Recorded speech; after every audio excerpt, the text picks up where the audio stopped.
광합성, 빛을 먹는 첫 생명. 인간이 만든 가장 좋은 태양광 패널의 효율이 얼마인지 아십니까? 22%에서 24%입니다. 수십 년 첨단 기술 연구의 결과입니다.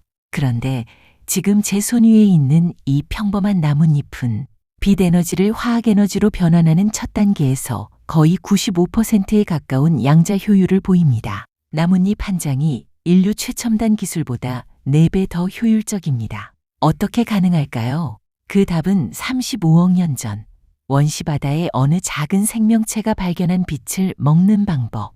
그 안에 있습니다. 35억 년 전 지구. 대기에는 산소가 거의 없었습니다. 생명체라고는 단세포 미생물뿐이었습니다. 그들은 화산가스나 황화수소 같은 화학물질에서 에너지를 얻고 있었습니다. 그런데 그중 한 무리가 전혀 다른 전략을 시도합니다. 시아노박테리아. 화학물질이 아니라 태양빛에서 직접 에너지를 뽑아내는 시도. 이전에 아무도 하지 못한 일이었습니다. 빛은 흔했습니다. 지구 표면 어디에나 쏟아지고 있었습니다. 하지만 그 빛을 먹을 수 있는 생명체는 없었습니다. 시아노박테리아는 그 방법을 찾아냈습니다. 지금도 호주 서부 샤크베이에 가면 그 흔적을 직접 볼 수 있습니다. 스트로마톨라이트. 시아노박테리아가 충충이 쌓아 만든 살아있는 화석 구조물입니다. 35억 년 전부터 지금까지 같은 방식으로 자라고 있습니다. 시아노박테리아의 산소 발생 광합성 기원은 약 34에서 35억 년 전으로 추정되며 스트로마톨라이트 화석 기록으로 뒷받침되고 있습니다. 광합성을 한 문장으로 요약하면 이렇습니다. 빛과 물과 이산화탄소로 포도당과 산소를 만드는 화학 반응. 간단해 보이지만 이 반응 안에는 놀라운 정교함이 숨어 있습니다. 1단계 명반응, 빛을 전자로 바꾸다. 엽록소 분자가 광자 하나를 흡수합니다. 그 에너지로 전자 하나가 역이 상태가 됩니다. 이 전자는 일련의 단백질 복합체를 거치며 이동합니다. 이 과정에서 ATP와 NADPH라는 에너지 화폐가 만들어집니다. 그리고 이 과정에서 물 분자가 쪼개집니다. H2O가 분해되어 전자, 수소 이온, 그리고 산소가 나옵니다. 우리가 숨쉬는 산소. 그 기원은 식물이 빛으로 물을 쪼갠 부산물입니다. 2단계 켈빈 회로, 이산화탄소를 설탕으로. 명반응에서 만들어진 ATP와 NADPH를 사용해서 공기 중의 이산화탄소를 포도당으로 합성합니다. 이산화탄소라는 기체 분자가 탄소, 수소, 산소로 이루어진 고체 에너지 저장 분자로 바뀝니다. 이것이 포도당입니다. 지구상 거의 모든 생명체가 의존하는 에너지원입니다. 양자 생물학이 풀어낸 효율 95%의 비밀. 오프닝에서 던진 질문으로 돌아가겠습니다. 왜 광합성의 초기 단계는 거의 95%에 가까운 효율을 보일까요? 이 질문에 대한 답은 2000년대 후반에야 비로소 밝혀지기 시작했습니다. 그리고 그 답은 양자역학이었습니다. 엽록소 분자가 광자를 흡수하면 그 에너지는 인근의 여러 분자로 전달되어야 합니다. 마치 미로 속에서 출구를 찾아가듯이.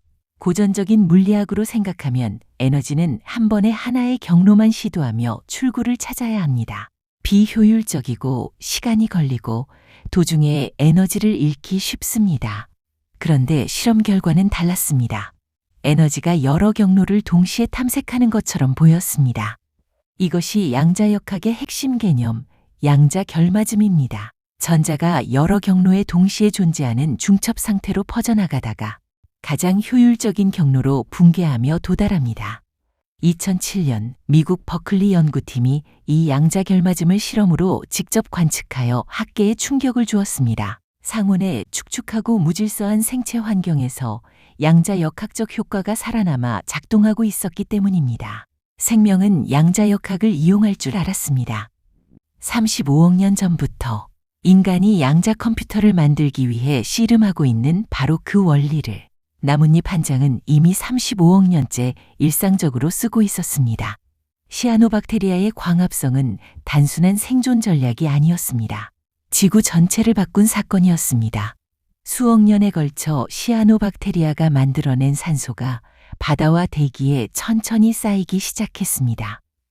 그리고 24억 년 전 대기 중 산소 농도가 급격히 치솟습니다.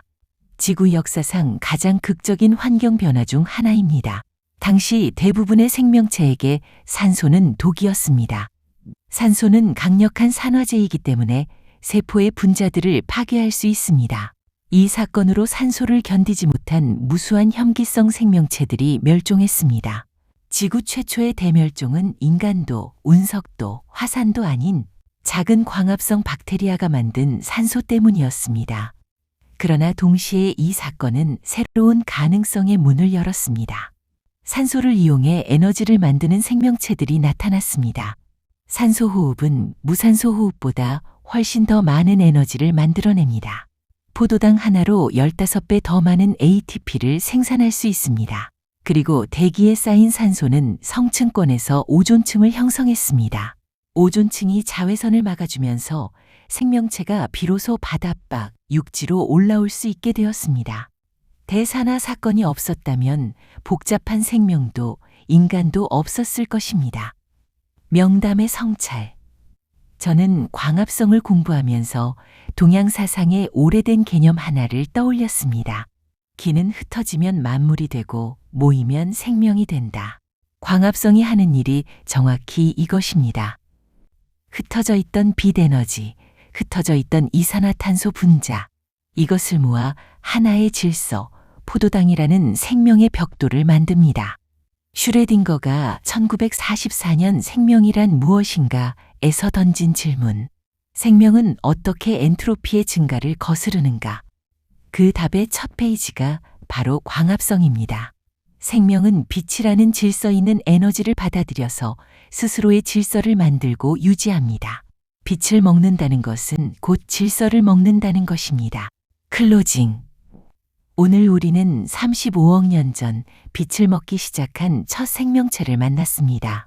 그들이 만든 산소가 지구를 바꾸었고 그들이 발견한 양자역학적 효율은 인류가 지금도 따라잡지 못한 기술입니다. 광합성은 생명이 빛을 먹는 법을 배운 첫 순간입니다. 다음 4강에서는 이렇게 산소로 가득해진 바다에서 처음으로 빛을 보는 생명체가 등장하는 이야기, 눈의 탄생과 뇌의 진화로 찾아뵙겠습니다.